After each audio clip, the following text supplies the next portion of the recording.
नमस्कार। Book audio में आप सबका फिर से स्वागत है। बुक ऑडियो में इस वक्त आप सुन रहे हैं प्रशांत कुमार मिश्रा द्वारा लिखित सृजन फिर से। इसकी एक कहानी आप सुन चुके हैं, यानी कि पहला भाग। अब लीजिए, श्रवण कीजिए दूसरा भाग, बेटियों को समर्थन और बेटों को जिम्मेदार बनाएं, मेरी यानी आपके अपने अजय सिंघल की आवाज में। अगर अपनी रोशनी को पहचान लें तो हर एक स्त्री एक प्रकाश का पुंज है। बस हमें उस प्रकाश के पुंज को पहचानने की जरूरत है। जब जब महिला शक्ति को करीब से देखा जाता है तो एक बात महसूस होती है कि जब उसमें विश्वास जागता है तो एक नया करिश्मा होता है। यदि उसके मन में कोई चाहत है और उसे प्राप्त करने की लगन है तो वो ना प्राप्त होने वाली वस्तु भी उन्हें प्राप्त हो जाती है। प्रेम लुटाने और पीड़ा से गुजरकर भी ना रुकने वाला भाव तो केवल एक स्त्री में ही होता है। सृजन का दर्द क्या होता है, ये बात एक स्त्री अच्छी तरह से जानती है। निर्माण के लिए आगे बढ़ना ही स्त्रीत्व है। स्त्री को केवल यही समझना होगा और उसे खुद के अंदर की सोई हुई शक्तियों को जगाने की आवश्यकता है। आज सफलता तो कर्मों के अनुसार उनके कदमों में होगी। जब जब नारी शक्ति को सशक्त बनाने की बात की जाती है तो बड़ा अजीब सा लगता है। हाँ, इसका दूसरा अर्थ तो हो सकता है कि नारी शक्ति को इस बात का एहसास दिलाओ कि वास्तव में वो क्या है, वो कितनी शक्तिशाली है, इस समाज में उसकी कितनी अहम भूमिका है, सामाजिक कार्य में उसके योगदान कितने आवश्यक हैं। उसके साथ और उसके बिना इस समाज की स्थिति कैसी है। एक लेखिका का ये कथन उन सभी स्त्रियों के लिए है जो परिस्थितियों के सामने घुटने टेकने के बजाय उनसे लड़कर सफलता प्राप्त करती है या फिर परिस्थितियों से घबराती हैं। उन्होंने कहा है, स्त्री या अन्य कोई भी जन्म से शक्तिशाली नहीं होता। हर किसी को अपने आप को सशक्त बनाना पड़ता है। स्त्री तो स्वयं एक शक्ति है। स्त्री वो पारस है जो एक बार छू जाए तो जीवन सोना बन जाए। हमारे भारत में तो स्त्री को एक विशिष्ट गौरवपूर्ण स्थान पर प्रतिष्ठित किया गया है। स्त्री समाज में सृजन का आधार है, राष्ट्र की आधारशिला है।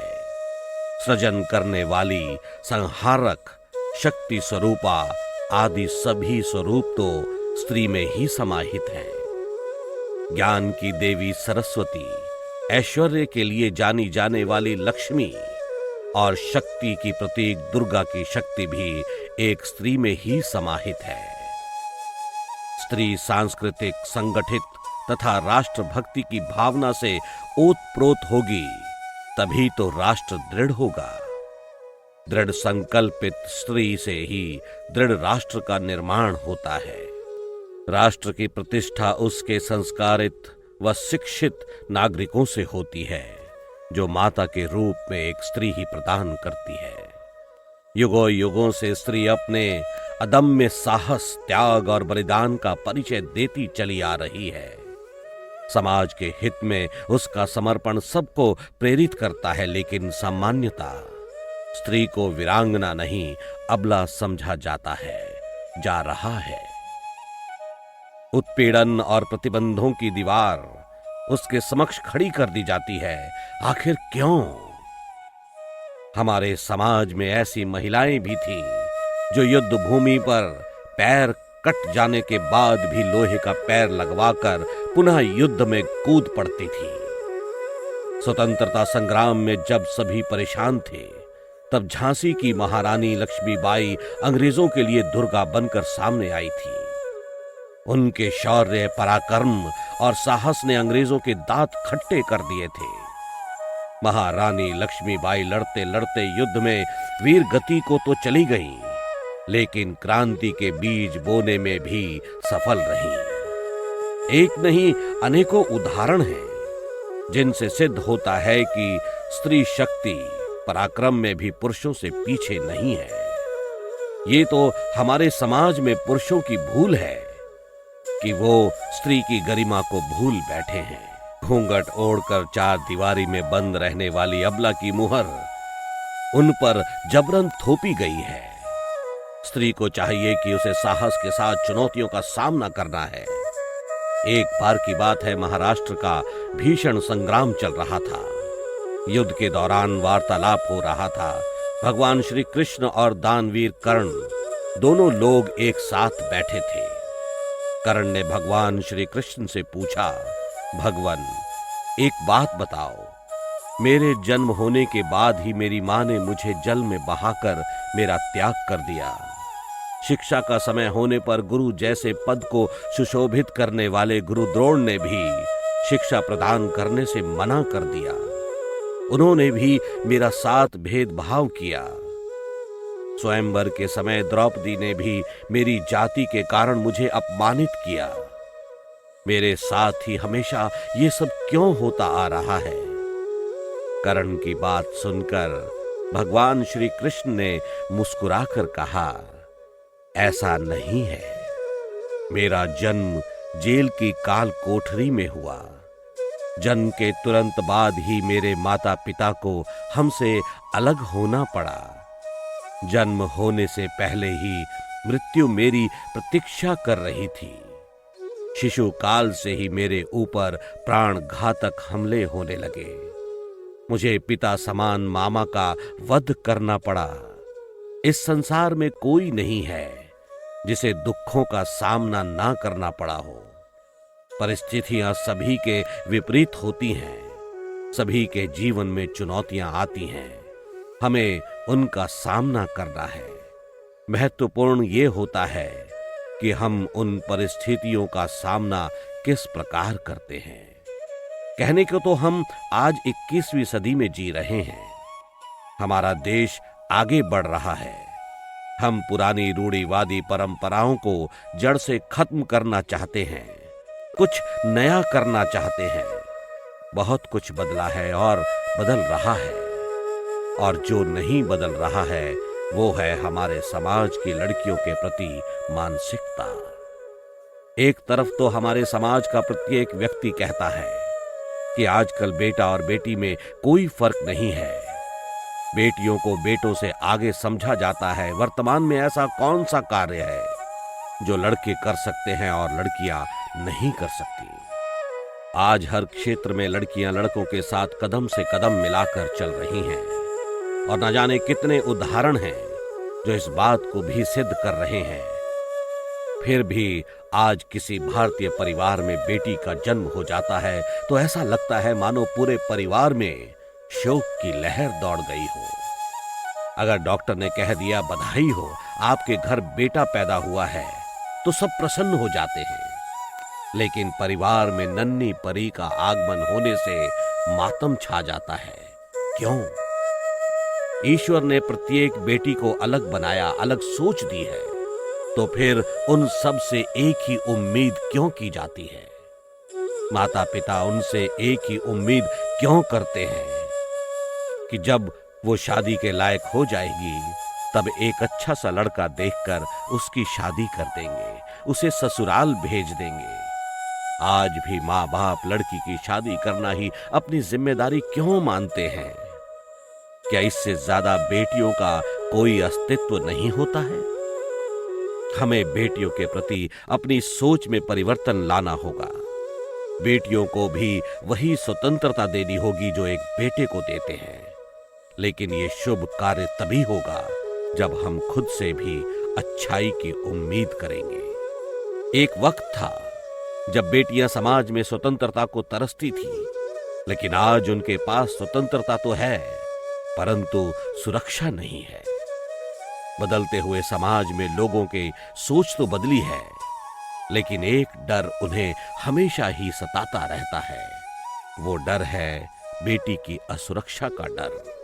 दुष्कर्म जैसी घटनाएं हमारी उस सोच का प्रतीक हैं। इसमें स्त्री जाति का तो कोई सम्मान ही नहीं है। बढ़ती हुई बलात्कार जैसी घटनाओं के मामले ये सिद्ध कर रहे हैं कि हम पुरुषत्व से पशुत्व की तरफ बढ़ रहे हैं।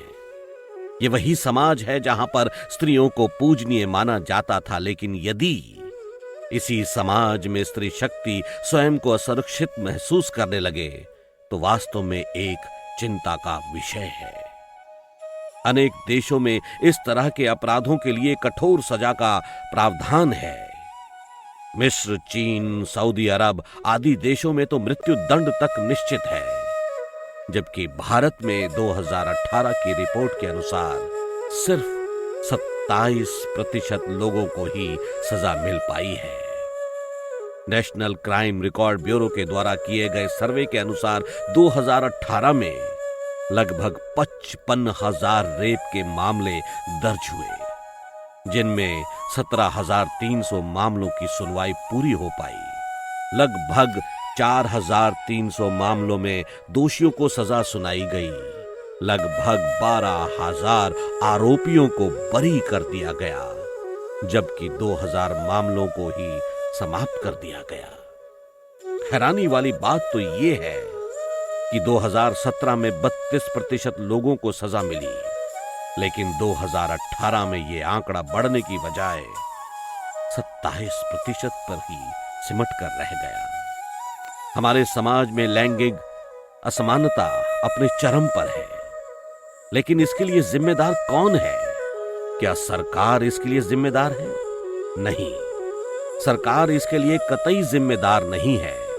इसके लिए जिम्मेदार हैं हम और हमारे समाज के लोग। इसके पीछे जिम्मेदार है हमारी सोच। घरेलू हिंसा, भेदभाव या शोषण को हर जगह दोष हमारी सोच का ही है। हम जब तक स्त्रियों को अपने समान अधिकार नहीं देंगे, तब तक लैंगिक समानता केवल सपना मात्र ही रह जाएगी। आज भी एक बेटी के परिवारी जन ये सोचते हैं कि उनकी बेटी काम तो करे, लेकिन घर के आसपास ही रहकर। इसका कारण है उनकी अपनी बेटी के प्रति सुरक्षा की चिंता, और ये सुरक्षा का भाव जागृत करना पूरे समाज का कर्तव्य है। बेटियों को समर्थ बनाएं और जरूरत पड़ने पर उनको सहयोग प्रदान करें। दूसरी तरफ समाज का ये भी कर्तव्य है कि बेटों को जिम्मेदार बनाएं, उन्हें सिखाएं कि वो अपनी बहनों की तरह से ही दूसरे की बेटी के प्रति सोच रखें, क्योंकि वे भी इंसान ही हैं और हमारी बेटी की तरह ही किसी की बहन या बेटी है। बेटों को भी प्रेम के बारे में समझाएं। बात केवल पुलिस या अदालत की नहीं है, हम सभी को अपने पास पड़ोस के सामाजिक ढांचे पर भी बहुत ध्यान देना चाहिए। जरूरी है कि लोगों में अच्छी मानसिकता का भाव जागे और हमें अपने बीच में पनप रहे अराजक तत्वों का विरोध करना चाहिए। हमें कुछ ऐसा करना होगा जिससे उन पर रोक लग सके। प्रत्येक दिन देश के हर कोने से अपराध के नए मामले सामने आते रहते हैं, जो हमारे समाज के लिए अशुभ संकेत है। कभी विश्व में विश्व गुरु रह चुका भारत आज अपने अपराधों के कारण जाना जाता है, जो हमारे लिए बहुत ही चिंता का विषय है। यहां प्रतिदिन नवीन अपराधों की कहानियां लिखी जाती हैं। महंगाई, दिखावा, एक दूसरे के प्रति बुरे विचारों आदि ने यहां के लोगों को मन में लालच कूट कूट कर भर दिया है। युवा वर्ग अपनी जरूरतों की पूर्ति करने के लिए लूटपाट, हिंसा, चोरी, हत्या, आतंकवाद, बलात्कार जैसे रास्ते पर निकल पड़े हैं, जो समय के साथ ही बढ़ते जा रहे हैं। हालात ये हैं कि सुबह आंख खुलने से लेकर शाम को आंख लगने तक ना जाने कितनी ऐसी घटनाएं हमें सुनने को मिलती हैं। आखिर इतने अधिक अपराध हमारे यहां क्यों होते हैं? इसके लिए हमारे शिक्षित वर्ग को विचार करने की जरूरत है। वो भारत जो सम्मान, व संस्कृति के लिए जाना जाता था, जहां पर शेर और गाय एक ही घाट पर पानी पिया करते थे, उसी भारत में आज सबसे ज्यादा दुष्कर्म के मामले सामने आ रहे हैं। एसिड अटैक जैसी घटनाओं पर कानून बना देने के बाद भी भारत में ऐसे मामलों पर अंकुश नहीं लगाया जा सका है। आंकड़ों के अनुसार ऐसी घटनाएं घटने की वजह लगातार बढ़ती जा रही हैं। पश्चिम बंगाल पूरे देश में एसिड अटैक जैसी वारदातों को अंजाम देने में देश में प्रथम स्थान पर है। कई घटनाएं तो ऐसी होती हैं जिनके मामले दर्ज ही नहीं हो पाते हैं। इसके बाद भी लगभग 1500 महिलाओं पर देश में बीते 4 साल में एसिड अटैक हो चुका है। आज जब हम वर्तमान में हो रही घटनाओं को देखकर विचार करते हैं तो हम इस निष्कर्ष पर पहुंचते हैं कि हमारे बच्चे जो हमसे देखते हैं वही सही मायने में वही करते हैं, वही सीखते हैं। एकल परिवार की भावी पीढ़ी सदैव यह देखती है कि उनके माता पिता अपने बच्चों के लिए अपने संपूर्ण जीवन का बलिदान कर देते हैं। तब उन्हें यह लगता है कि अपनी संतान के लिए अपने जीवन को समर्पित कर देना ही एक माता पिता का दायित्व होता है। इस कारण जब वे स्वयं उस जगह पर पहुंचते हैं तो वे अपना पूरा ध्यान अपने बच्चों पर ही देना चाहते हैं और देते भी हैं। उस समय वे अपने माता पिता को बिल्कुल ही भूल जाते हैं। तब उन माता पिता को बहुत तकलीफ होती है। उन्हें लगता है कि जिस संतान के लिए उन्होंने सब कुछ किया, आज उनकी वही संतान अपने बच्चों के अलावा उन पर ध्यान देना व्यर्थ समझती है। ये उन बच्चों की गलती नहीं है, गलती हमारी है।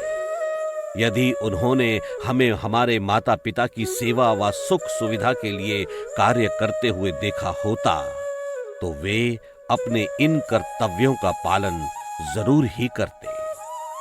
वे अपने माता पिता की सेवा करना अपना दायित्व समझते और वे ये अवश्य सीखते कि बच्चों का कर्तव्य अपने माता पिता की सुख सेवा व सुविधा का ध्यान रखते हुए करना चाहिए। हम माता पिता को केवल इतना ही नहीं सोचना चाहिए कि हमारी संतान धन कमाए, चालाक बने, ऊंचे ऊंचे पदों पर आसीन हो। इसके अतिरिक्त हम सभी माता पिता को ये भी ध्यान रखना चाहिए कि हमारी संतान चरित्रवान, सद्गुणी, सज्जन व संस्कारी बने। ये उपलब्धि ही हमारे लिए हमारे जीवन की अमूल्य पूंजी होगी। इसी के आधार पर हम अपना सुखी जीवन जी सकेंगे। सच्चा प्यार तो इसी को कहते हैं। हैरानी तो तब होती है जब छोटे बच्चों से इस तरह के उत्तर प्राप्त होते हैं जिनकी हम सपने में भी कल्पना नहीं कर सकते हैं। एक विद्यालय में एक शिक्षिका ने बच्चे से पूछा कि बच्चों ये बताओ कि हमें शारीरिक रूप से अपंग बच्चों के साथ कैसा बर्ताव करना चाहिए।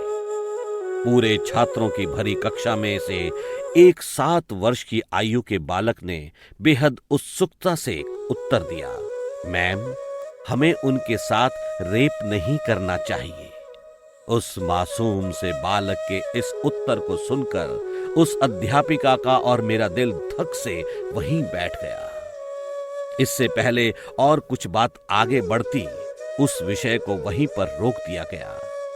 आज बच्चे गुड टच और बैड टच के बीच में बड़े हो रहे हैं। उनके लिए आसपास से अच्छी यादें जुटा पाना हमारे समाज में बहुत ही मुश्किल हो रहा है। 10 वर्षीय नीरू को डांस का बहुत शौक है, लेकिन उसकी मां के पास समय नहीं है कि वो उसको डांस क्लास तक ले जा सके। मां की रोक टोक से नीरू कहती है कि आपको तो कोई अच्छा ही नहीं लगता है। वो परेशान रहती है कि उसकी मां उसको पार्क में अकेले खेलने भी नहीं जाने देती, जबकि उसकी मां की चिंता का विषय कुछ और है। मां का कहना है कि वर्तमान समय में हमारे समाज में जो घटित हो रहा है उसके कारण हम दुख शक के घेरे में रहकर जीवन जीते हैं। ये समस्या केवल नीरू की मां की समस्या नहीं है। वर्तमान समय में ये समस्या हमारे प्रत्येक परिवार की समस्या बन गई है। समाज में घटी घटनाओं ने हम सब के अंदर एक भय को जन्म दे दिया है, जिससे हम चाहते हुए भी बाहर नहीं निकल पा रहे हैं। हमारे बच्चे आगे तो बढ़ रहे हैं, पर वे अपने मन में वो बहुत कुछ दबाकर भी बैठे हैं। उनके मन का ये अनजाना डर उन्हें उनके भविष्य के लिए मजबूत नहीं बनने दे रहा है। घटनाएं तो घटित होती रहती हैं, लेकिन हम उनसे निपट नहीं पा रहे हैं। माता पिता के काम पर चले जाने के बाद बच्चों में अकेलापन बढ़ रहा है, जिसकी भरपाई माता पिता के अलावा और कोई नहीं कर सकता है। और माता पिता अपने बच्चों की समस्याओं से समय पर रूबरू नहीं हो पाते हैं। ऐसे में जो उन पर घात लगाकर बैठे होते हैं, वो हमारे बच्चों के अकेलेपन का फायदा उठाकर उन पर खूब प्यार जताते हैं और उनके अकेलेपन व जिज्ञासा का लाभ उठाते हैं।